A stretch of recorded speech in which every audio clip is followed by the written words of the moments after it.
Steve Blank, who is the founder of Epiphany, defines startups as the following: the search of a scalable and repeatable business model. What does that mean to me? As a startup in the beginning, what you have to do is stay small until you find yourself your scalable and repeatable business model. That means your product market fit. That means your winning product. When you're making your MVP, you have to stay small. And in this video, I'm going to give you 4 things to focus on to ensure that you remain small until you find an MVP fit. These are the 4 things that you should be focusing on when it comes to your MVP. Follow this and you should find success. Let's get right into the video. We have the top 4 essentials for building an AI MVP.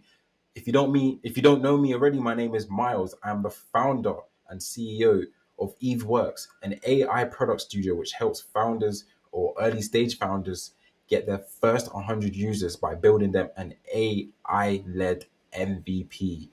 So let's get right into it. So in the very beginning, startups must stay small.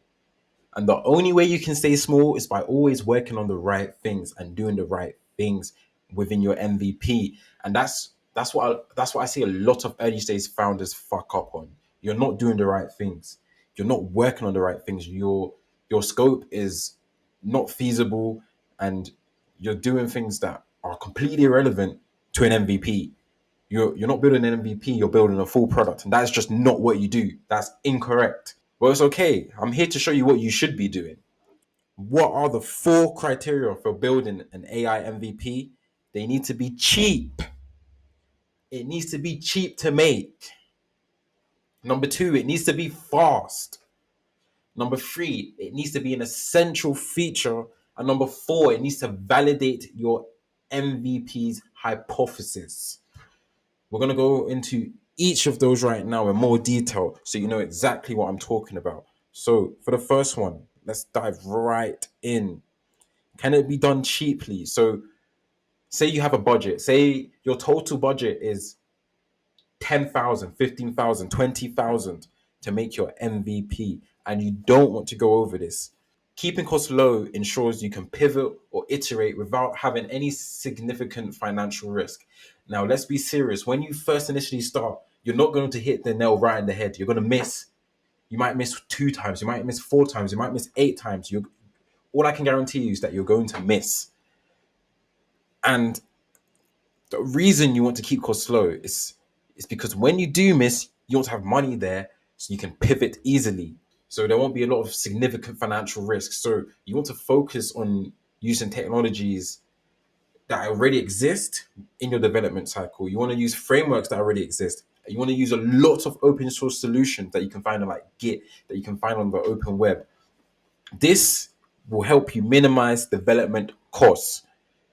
Because let's be frank, burning your own pockets is dumb. At this point, if you just keep pouring money into something, you don't have a business, my friend. You have a liability. You have something that eats your money. You are not a businessman. You are an idiot. I'm sorry, someone had to tell you. So wake up call. And if I'm speaking to you right now, I hope I'm actually doing you a favor. So the elephant in the room, the big elephant in the room, the question is how? How, Miles? How can I make sure that I do this cheaply? I've got you. You need to have the clear budget. It's very simple. Have the clear budget for development. If you set a limitation on yourself, then you act in a certain way in accordance with that limitation. So, for instance, if you've ever been broke before, you're down to your very last. Think about your 15-year-old days, your 16-year-old days. You only have £10. All your friends are going to the shop. They're buying drinks, they're buying sweets, they're buying everything. But you know you've only got £10. So you have to act very carefully and stretch out that £10 for the week until you get your next bit of pocket money. Now, I know a lot of people probably didn't get £10 worth of pocket money, but if you're from where I'm from, I did. So you have to act very meticulously. You need to be smart about how you spend your money. And having a clear budget will help you just accommodate any change that needs to be done because you're acting in a way that allows for you to stretch out that money, essentially. And When I say having a clear budget as well, when you're developing, you want to also account for anything that's unforeseen in the expenses, anything's miscellaneous. Like, you just want to be prepared. You just want to be prepared for anything when it comes to development, because I'm telling you, those unforeseen costs will arise. We continue. Can it be done fast? In this day and age, you want to be making your AI MVP in under 4 weeks. Yes, 4 weeks, because speed is crucial for capturing early market feedback. So if the timeline is too long, you might miss the opportunity to validate your product with real users. Being fast lets you have the first mover effect. In blue ocean strategy, that lets you create a monopoly, that lets you capture the demand. And if you don't do it, someone else will have that first mover effect, and they will act quick and they will capture all of your total addressable market. Well, the vast majority of it. And that's the last thing you want when you have an idea. Think about this. If you're an entrepreneur, you've probably experienced this in your life before. Have you ever had an idea and thought, yeah, that would be a great idea? However, you just don't execute on it. You don't execute in it. And 2 years later, down the line, you see someone actually executes on your idea and they make millions. If you're an entrepreneur, you've had to experience this before. You've had to. My friend has, I have, anyone that's into business I know has experienced this. And what does that tell you? It's all about speed. Speed is crucial. So how can we be fast? You want to use agile methodologies, agile development. That is the key here. That will allow you to maintain flexibility, it'll allow you to adjust timelines based on your progress, and most importantly, you want to ensure that you can prioritize features that can be developed in parallel, so you reduce any bottlenecks that may occur in a certain feature. This will allow you to be as fast and as efficient as possible. Let's continue.